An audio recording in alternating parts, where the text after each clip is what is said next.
રાજકોટ જિલ્લા પંચાયતના સ્થળાંતર કૌભાંડ મુદ્દે મોડા જાગ્યું જિલ્લા પંચાયત। વીટીવી ન્યૂઝના અહેવાલ બાદ છૂટ્યા તપાસના આદેશ અને જિલ્લા પંચાયતના સ્થળાંતર પાછળ બતાવાયો હતો 70 લાખનો ખર્ચ। પ્રજાના પૈસાનો ધુમાડો કરીને કોણ રૂપિયા ખાઈ ગયું તેની તપાસ થશે અને જિલ્લા પંચાયતે અટકાવી દીધા છે તમામ બિલ।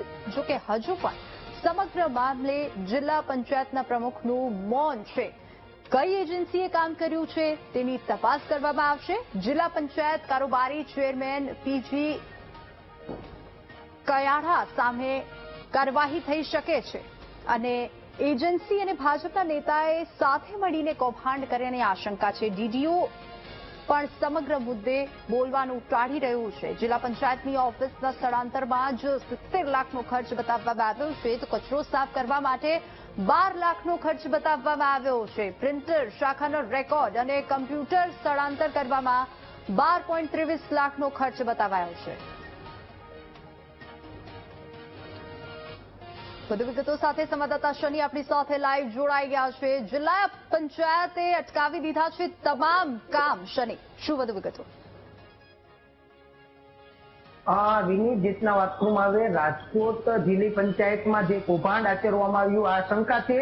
ત્યારે હું આપને દ્રશ્યો દેખાડવા માંગીશ કે રાજકોટના જિલ્લા પંચાયતમાં જે સ્થળાંતર પાછળ 70 લાખ રૂપિયાનો અધૂરો ખર્ચો લઈને આવતીકાલે મહત્વની પ્રેસ કરશે। સાથે સાથે આજે 70 લાખનો ખર્ચો કરવામાં આવ્યો છે તે જેટલા ગઈકાલે વીટીવી ન્યૂઝના અહેવાલની અસર દેખાડી છે। હવે તમામ બિલો છે તે રોકી દેવામાં આવ્યા છે અને ખાસ જેટને આ જે કાર્યવાહી કરવામાં આવી રહી છે તેને લઈને આવતીકાલે જિલ્લા પંચાયતના પ્રમુખ ખાસ મહત્વની પ્રેસ છે તે કરી શકે છે। બીજી તરફ હું આજે દ્રશ્યો દેખાડી રહ્યો છું કે જે પીજી કિયારા છે ચેરમેન છે તેમની ચેમ્બરના દ્રશ્યો કે તેઓ અત્યારે હાજર જોવા નથી મળતી। ગઈકાલથી આ જયારે કૌભાંડ ઉજાગર થયું છે ત્યારે તેઓ અત્યારે આ ચેમ્બરમાં નથી આવ્યા। ક્યાં છે તેને લઈને તેઓ કઈ જગ્યાએ છે તેને લઈને અનેક સવાલ ઉઠી રહ્યા છે। આજે પીજી કિયારાની જે કારોબારીના ચેરમેન હોય તેમના દ્વારા એજન્સીને કામ આપવામાં આવ્યું હતું તેવી અત્યારે વાત ચર્ચાઈ રહી છે। સમગ્ર બાબતને લઈને આપ દ્રશ્યો જોઈ શકો છો કે ચેરમેન જે કારોબારી ચેરમેન છે તેની ચેમ્બરમાં તો જાણે ખુરશીઓ ઢગલા બંધ મૂકી દીધી હોય, વગર ફોટાના બિલો મૂકી દેવામાં આવ્યા। જે પડદાના બિલો મૂકવામાં આવે છે 16 લાખના પડદા, એ દ્રશ્યો હું આપને દેખાડી રહ્યો છું। આવા મોટા બિલો ક્યારે મૂકવામાં આવ્યા, શા માટે મૂકવામાં આવ્યા અને તેને હવે વીટીવી ન્યૂઝે જયારે અહેવાલ દર્શાવ્યો છે ત્યારે રોકી દેવામાં આવ્યા છે। ચેરમેન છે તે અત્યારે જોવા નથી મળી રહ્યા। કારોબારી ચેરમેન અને એજન્સીને કામ આપવામાં આવ્યું હતું તેને લઈને અનેક સવાલો ઉઠી દેવામાં આવ્યું છે। સૌથી મહત્વનું કે ખાલી માત્ર ચરસ સાફ કરવાના 16 લાખ રૂપિયાનો અધધ ખર્ચો કરવામાં આવ્યો છે કે 16 લાખ રૂપિયા જે અહીંયા કબૂતરની ચરસ હોય સાફ સફાઈ માટેનો ખર્ચો છે તે કરવામાં આવી રહ્યો છે। ત્યારે હજુ દ્રશ્ય દેખવા માંગીશ કે આ કલર કામનું જે કામ કરવામાં આવ્યું છે તેમની પાછળ 12.5 થી વધુ લાખનો ખર્ચો કરવામાં આવ્યો છે। માત્ર એક હાથ મરાવી અને સામેની બાજુ તો કલર પણ નથી કર્યો અને એનું બિલ પાસ થઈ ગયું છે।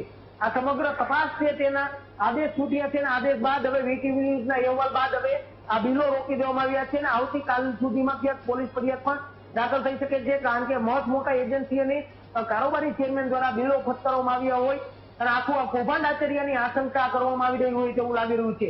જિલ્લા પંચાયતમાં 70 લાખ રૂપિયાના ખર્ચે આ સ્થળાંતરની કામગીરી કરવામાં આવીને પ્રજાના પૈસાનું જાણે આ નેતાઓ કૌભાંડ કર્યું હોય તેવી આશંકા અત્યારે સેવાઈ રહી છે। ત્યારે હવે જિલ્લા પંચાયતના કારોબારી ચેરમેન સામે શું કાર્યવાહી થશે, કારણ કે તેઓ તો ભાજપના નેતા છે અને સાથે સાથે સમગ્ર બાબતને લઈને એજન્સી કોની હતી, કોનાને કામ આપવામાં આવ્યું હતું, બિલો રોકી દેવામાં આવ્યા છે તેમાં 13 લાખના બિલ તો પાસ કરી દેવામાં આવ્યા છે તો તે બિલ પણ શા માટે રોકવામાં આવ્યા તે મોટો સવાલ ઉઠી રહ્યો છે। અત્યારે મળતી માહિતી મુજબ અલગ અલગ આજે કામગીરીને લઈને તેઓએ ડીડીઓ દ્વારા આજે બિલો છે તે રોકી દેવામાં આવ્યા છે અને આ જ બિલના હું સીધા દ્રશ્યો જે દેખાડવા માંગીશ કે જેટલા કામગીરી કરવામાં આવી છે ને અહીંયા જે વોટરપ્રૂફ એની ખાસ સૌથી મહત્વની બાબત કે એમાં ઉલ્લેખ કરવામાં આવ્યો છે કે વોટરપ્રૂફિંગ પાણી ન પડે તે માટે તેઓએ 14 લાખ રૂપિયા આસપાસનો ખર્ચો કર્યો છે, પરંતુ અહીંયા તો પાણી પણ આવવા માંડ્યું અને કલર પણ વયો ગયો। તેને લઈને અનેક સવાલો ઉઠી રહ્યા છે કે શું આટલા કરોડો રૂપિયા, લાખો રૂપિયાનો ભ્રષ્ટાચાર આ નેતાઓ દ્વારા આચરવામાં આવ્યો હશે। ખાસ અત્યારે સ્થાનિક લેવલે આ મામલે અત્યારે તપાસના આદેશ આપવામાં આવ્યા છે, સાથે સાથે બિલો રોકી દેવામાં આવ્યા છે, પરંતુ હવે સરકાર ક્યાંક જાગે અને આ સમગ્ર બાબતને લઈને હજુ પણ વધુ કડક કાર્યવાહી કરે તેવી માંગણી છે તે અત્યારે ઉઠી રહી છે રાજકોટથી. જી વિની. જી શની, આભાર સમગ્ર માહિતી બદલ.